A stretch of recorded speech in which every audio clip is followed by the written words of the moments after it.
નવસારી જિલ્લા વહીવટી તંત્ર દ્વારા આગામી હોળી અને ધૂળેટીના તહેવારને ધ્યાનમાં રાખીને મહત્વનો નિર્ણય લેવામાં આવ્યો છે।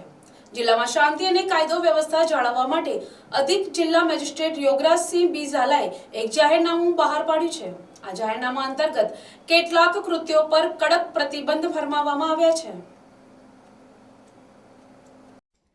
જાહેરનામા મુજબ તહેવાર દરમિયાન મકાનો કે એપાર્ટમેન્ટમાંથી રાહદારીઓ અથવા વાહનો પર પાણી ભરેલી પ્લાસ્ટિકની કોથળીઓ કે ફુગ્ગા ફેંકવા પર પ્રતિબંધ મૂકવામાં આવ્યો છે। આ ઉપરાંત રસ્તા પર આડાસ ઊભી કરીને વાહનો રોકવા કે ગોઠ ઉઘરાવવા પર પણ રોક લગાવવામાં આવી છે। નદી, તળાવ, દરિયા કિનારો, ડેમ કે કુદરતી ઝરણા જેવા સ્થળોએ જઈને જોખમી વર્તન કરવા પર પણ પ્રતિબંધ છે, જેથી કોઈ દુર્ઘટના ન બને। જાહેરમાં બૂમો પાડવી, કોઈનું અપમાન કરવું કે ધાર્મિક લાગણી દુભાય તેવા સૂત્રોચ્ચાર કરવા પર પણ મનાઈ ફરમાવવામાં આવી છે। આ પ્રતિબંધાત્મક આદેશો તારીખ 2/3/2026 થી તારીખ 4/3/2026 રાત્રે 12 કલાક સુધી સમગ્ર નવસારી શહેર અને ગ્રામ્ય વિસ્તારમાં અમલમાં રહેશે।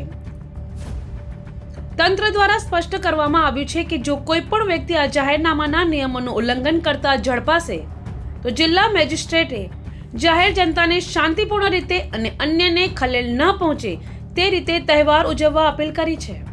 Bureau report, NTC news, Navsari.